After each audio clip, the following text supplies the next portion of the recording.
Hello, my name is Mariah Campbell, and I am currently teaching kindergarten at a public elementary school. How I motivate my students with science is I make it very hands-on. I have found that the more real that I can make science for them, tapping into that background knowledge, bringing things in that they've already seen, using Relia in the classroom, that seems to really connect with them, and they are able to already have seen these things and be able to say, oh, my mom uses that in the kitchen, or a pumpkin is, we see that at Halloween, just different things like that. They really are able to connect with that, and then that opens the door for more learning to come since they already have that background knowledge. Some things that I have incorporated this fall are I brought in this little gourd, which a lot of them hadn't seen one of these, but it was still they kind of recognized it as a fall item. And so before I brought this in, I brought my pumpkin in, and I had multiple different pumpkins. And so they really, as kindergartners, they were very excited to see a pumpkin, and oh, we have that in my house, or we carved them, we took the seeds out. And so that really was, I was able to use those experiences that they had already had to then expand upon more learning and put them in charge of their learning and make them be the scientists. Another way that I've also found, maybe not necessarily in the fall, is if you just bring in random objects that they just have around the house. So for example, here's a banana. Most of them have seen a banana.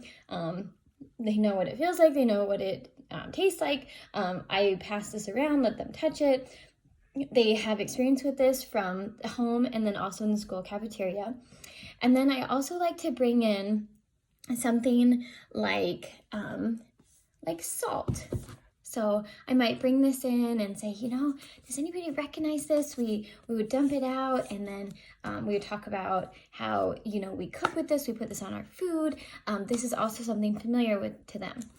My third way is then to bring in something that maybe isn't quite as familiar. So I brought in baking soda when we were doing a science experiment, and a couple of my students had said, oh, I've used that with my mom or my grandma to cook, but a lot of them were really unfamiliar with this. So we looked at it, we touched it, we poured it out, and then we actually did a science experiment with baking soda and vinegar where we put it into a pumpkin that we had already hollowed out, and then it did the pumpkin explosion, which was really fun. Another way that I engage students is by using academic language with them. They don't know that they're 5, and they do know that they're 5, but they don't know that they can't do things, or that this language is, they wouldn't normally study until 3rd grade. By using academic language with them, it becomes the normal routine for them. And so they'll say, oh, we're being scientists today, or we're going to do this experiment. Just getting them familiar and used to the academic language is really big. And you can even say, oh, they're using this in 2nd grade or 3rd grade, and they get very excited about that. With that academic language, you can pull KWL charts into it, doing science experiments. You could incorporate the scientific method in.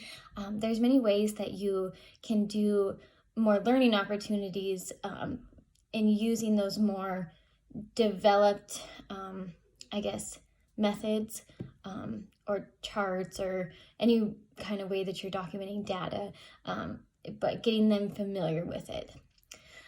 Allowing them to make the connections is also huge. So not spoon feeding them the answers, letting them make their own connections, and as a teacher, you're kind of just the facilitator, and then you're wanting them to make those connections, because that will get into their brains and they will store that, and then they can tap into that background knowledge, that's new knowledge, later on.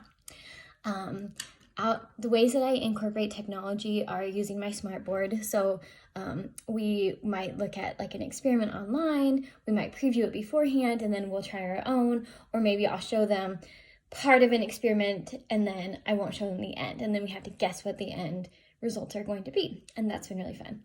Also, recording ourselves doing it is another way to incorporate technology, but it's really fun because they can look back on it and they can say, oh, look at me, I see me there, or there you are, Mrs. Campbell, or I see my friend, and they're gonna do this now.